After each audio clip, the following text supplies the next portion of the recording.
Қарбызды жақсы көрсеңіз, осы видеоны міндетті түрде көргеніңіз дұрыс. Себебі қазір маусымы болғандықтан қарбыз сатушылар да, оны сатып алушылар да көп. Осы мезгілде қарбыздан уланып, ауруханаға түсетін жағдайлар да жиі кездеседі.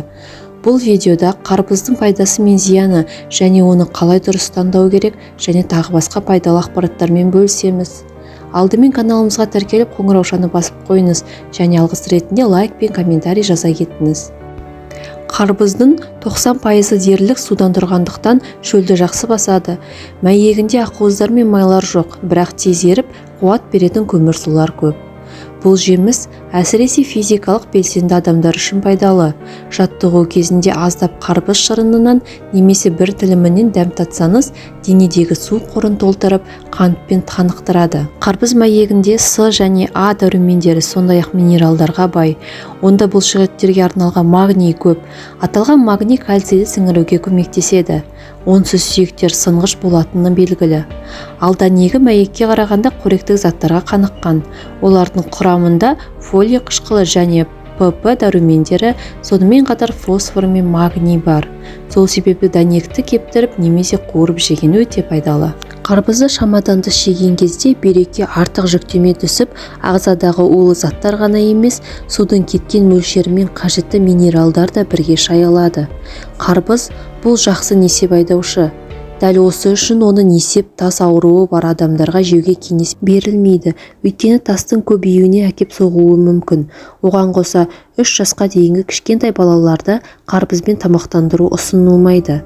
Бұл аллергия емес, ең алдымен қарбызды өнеркәсіптік өсіруде қолданылатын тыңайтқыштар, нитраттар және тағы басқа зиянды заттарға байланысты. Олар сыртқы қабатында көп мөлшерде жиналғандықтан ересектерге де қарбызды қабыршығына дейін жеуге кеңес берілмейді дейді мамандар.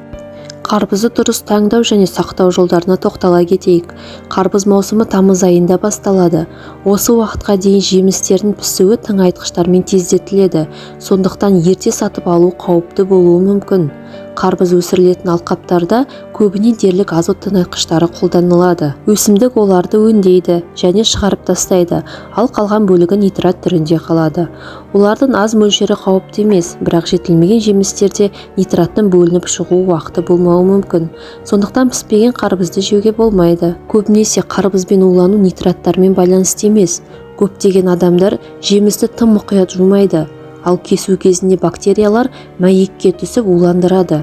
Қарбыз жердің өзінде өскендіктен олар мұқият тазалап жууды қажет етеді. Қарбыздың қабығы жылтыр, сондай-ақ қою жасыл болуы керек. Қарбыздың жерге тиген бөлігі бір жағында дақ болып тұрады. Егер дақ ақ немесе сары немесе қоңыр болса жақсы. Піскен қарбыздың бас ұшы құрғақ, қылшық бетінде құрғақ жіп тәрізді жолақтар болуы мүмкін. Сонымен қатар ұрған кезде саңырау емес, ашық естілетін дыбыс шығады. Қарбызды бөлме температурасында бірнеше апта бойы сақтауға болады. Салқын қараңғы жерде жеміс бірнеше ай бойы сақталады. Алайда ол кезде құрамындағы біраз қоректік заттарды жоғалтады. Ал кескеннен кейін мәйегі ауа өткізбейтін пакетпен немесе фольгамен жабылуы керек.